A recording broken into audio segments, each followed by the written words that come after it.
लिए इसे तोड़े।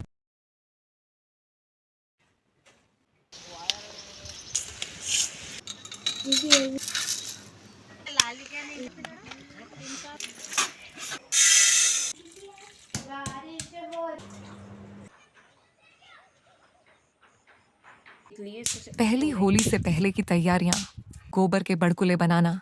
गांव की महिलाएं होलिका दहन के लिए गोबर के बड़कुले, कंडे बनाती हैं, जिन्हें हफ्तों पहले सुखाया जाता है। होली पर गोबर के बड़कुले बनाने का कारण एक, धार्मिक महत्व। हिंदू धर्म में गोबर को शुद्ध और पवित्र माना जाता है। होलिका दहन में बड़कुले जलाने से पर्यावरण शुद्ध होता है और यह शुभ माना जाता है। 2. होलिका दहन का प्रतीक। होली असत्य पर सत्य की विजय का पर्व है। बड़कुले जलाना नकारात्मकता और अशुद्धियों के नाश का प्रतीक है। 3. पारंपरिक रीति रिवाज। कई गांवों में महिलाएं बड़कुले को पिरामिड या मूर्ति का आकार देकर होलिका में अर्पित करती हैं और अपने परिवार की खुशहाली के लिए प्रार्थना करती हैं। 4. पर्यावरण के अनुकूल ईंधन। होलिका दहन में बड़कुले जलाना प्राकृतिक और पारंपरिक तरीका है, जिससे लकड़ी की खपत कम होती है और वनों की कटाई रोकी जा सकती है। 5. स्वास्थ्य लाभ। गोबर के बड़कुले जलने से निकलने वाला धुआं वातावरण को शुद्ध करता है और हानिकारक कीटाणुओं को नष्ट करता है, जिससे होली के बाद वातावरण स्वच्छ होता है। कई गांवों में महिलाएं होली से हफ्तों पहले बड़कुले बनाकर धूप में सुखाती हैं और कुछ स्थानों पर इन्हें हल्दी या प्राकृतिक रंगों से सजाया भी जाता है। आप अपने होली व्लॉग में इस प्रक्रिया को दिखा सकते हैं, जिससे भारतीय ग्रामीण संस्कृति की गहरी परंपराओं को दर्शाया जा सके। होली पूजन। थाली में कुमकुम, हल्दी, अक्षत, फूलमाला, रक्षा सूत्र, गंगा जल, गुलाल, नारियल, गुड़ चना, धूप दीप और गेहूं की बालियां शामिल होती हैं, जो होलिका दहन और पूजा के लिए आवश्यक हैं। गांव के चौपाल के पास एक बड़ा चबूतरा था, जहां हर साल होलिका दहन होता था। इस बार भी गांव के बुजुर्गों और युवाओं ने मिलकर लकड़ियां, उपले और सूखी टहनियां इकट्ठा की। गांव की महिलाएं सुबह से ही गोबर के उपले बनाकर उन पर रंग बिरंगे शुभ चिन्ह बना रही थीं। पूजन की विधि शाम होते ही गांव के बड़े बुजुर्गों और पंडित जी ने विधिवत पूजन शुरू किया। सबसे पहले गेहूं की बालियों और नारियल को अग्नि में समर्पित किया गया। गांव की महिलाएं थाली में रोली, चावल, गुलाल और जल लेकर होलिका परिक्रमा करने लगी। गांव के लोग एक विशाल लकड़ी की होलिका तैयार करते हैं और उसमें गेहूं की बालियां, नारियल, गोबर के बड़कुले और पवित्र धागे चढ़ाते हैं। पूजा पाठ और परिक्रमा।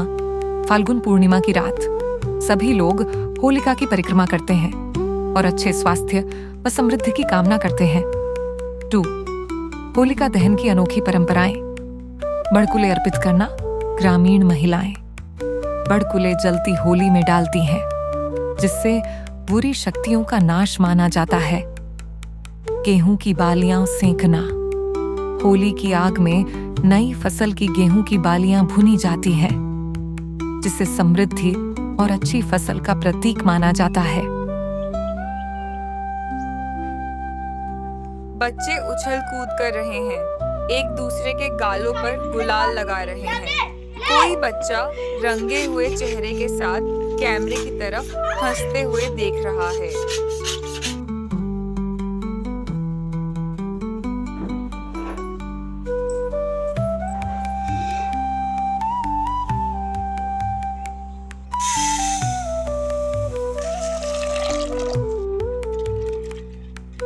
उड़द दाल को अच्छे से धोकर रात भर या कम से कम 6-8 घंटे के लिए पानी में भिगो दें।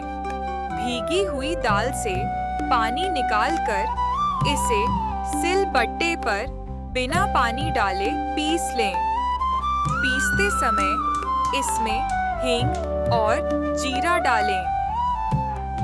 दाल के मिश्रण को एक बड़े कटोरे में निकालकर 5-10 मिनट तक अच्छे से फेंटें, ताकि यह हल्का और फूला हुआ हो जाए।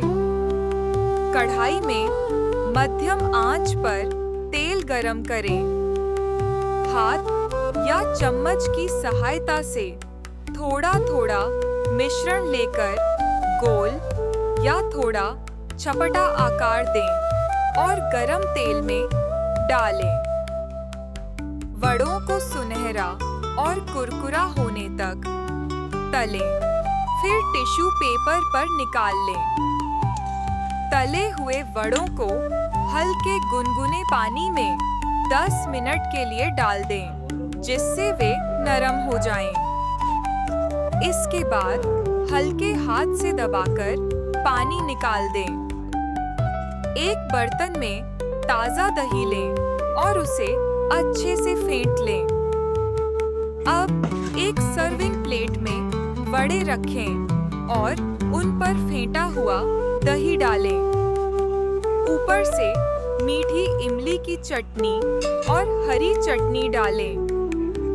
स्वादानुसार भुना हुआ जीरा पाउडर, काला नमक, लाल मिर्च पाउडर और चीनी छिड़के ठंडा दही वड़ा खाने के लिए तैयार है।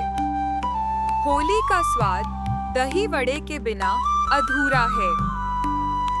तो इस होली घर पर पारंपरिक दही वड़ा बनाइए और अपने परिवार और दोस्तों के साथ इसका आनंद लीजिए।